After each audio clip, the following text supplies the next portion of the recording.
वज़ीर आज़म शहबाज शरीफ जो चवण आहे त IMF जो आख़िरी पैगाम हूंदो सभिनी खे मेहनत करणी पवंदी। मैशियत आहिस्ते आहिस्ते मज़बूत थी रही आहे। अंदरूनी सीड़पकारीअ खां पोइ परदेसी सीड़पकारी में इज़ाफ़ो थींदो।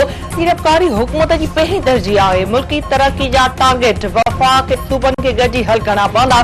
क़ौमी एक्शन प्लान बाबति एपिक्स कमेटीअ जो इजलास। वज़ीर आज़म शहबाज शरीफ की सदारत हेठि इजलास में अमन अमान की सूरत हाल ते गौर। Army chief general Asim Munir DG ISI जे अमन अमान की सूरत हाल ते फिंक।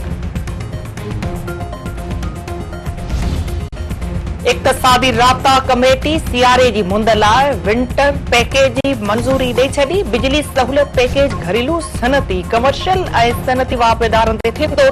पैकेज में बिजली जी फी यूनिट में 26 रुपया रिलीफ ॾियण जी तजवीज़।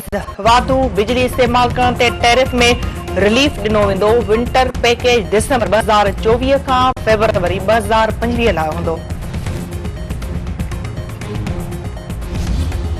इस्लामाबाद में PTI जे एहतजाज खे मुंहुं ॾियण लाइ सख़्त तरीन कदम खणण जो फ़ैसिलो। 2 महीननि लाइ कलम 144 लागू। घरू वज़ारत तरफ़ां सिक्योरिटी इदारनि खे मुकमल तौर तैयार रहण जी हिदायत। विगोड़नि में मुलविस माण्हुनि ख़िलाफ़ सख़्त तरीन कानूनी कार्रवाई करण जो फ़ैसिलो।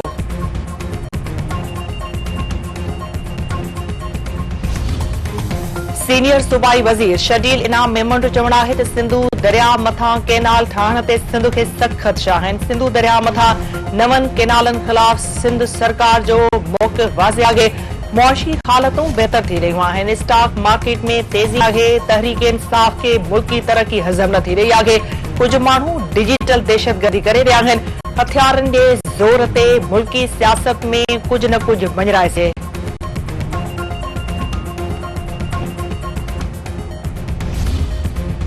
सेनेटर फैसल वाडा जो चवण आहे त परदे मां मुल्की मामलनि में मुदाख़लत कई पई वञे। PTI बानी जी आज़ादी लाइ सभु ड्रामा थी रहिया आहिनि। KP मां सरकारी मशीनरी आणे वफ़ाक़ ते हमले जी ॻाल्हि कई पई वञे। तहरीक इंसाफ़ जूं पॉलिसियूं मुल्की तरक्की में रंडक। 24 नवंबर ते कंहिंखे बि आज़ादी न मिलंदी। गंडापुर पैगाम खणी कंहिं वटि वियो आहे। मुल्की दिफ़ाई निमाइश आइडियाज़ 2024 कराची में शुरू। 4 ॾींहनि जी दिफ़ाई निमाइश में 350 खां वधीक परदेही वफ़दनि जी शिरकत।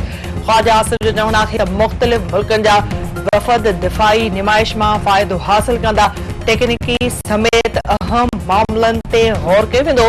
पाकिस्तान ज़िम्मेवार मुल्क ऐं दुनिया लाइ किरदार अदा करे रहियो आहे। इलाइक़ाई अमुन समाजी इक़्तिसादी तरक्की लाइ राब्तनि खे हथी ॾियणी पवंदी। आइडियाज़ निमाइश मुल्की दिफ़ाई पैदावार खे हथी ॾियण में मददगार साबित थींदी। सिंध TV नेटवर्क जे स्तर ते 1 दिसंबर ते मज़हबी भाईचारो असांजी सकावत। सिंधु दरिया असांजी मईशत जे सिरे हेठि ऐलानियल सकाफ़ती दिहाड़ो वेझो ईंदे तयारियूं जारी। नंढनि शहरनि में अजरक ऐं टोपिन जे विकिरे में इज़ाफ़ो। सकाफ़ती शयुनि जा स्टॉल करणु।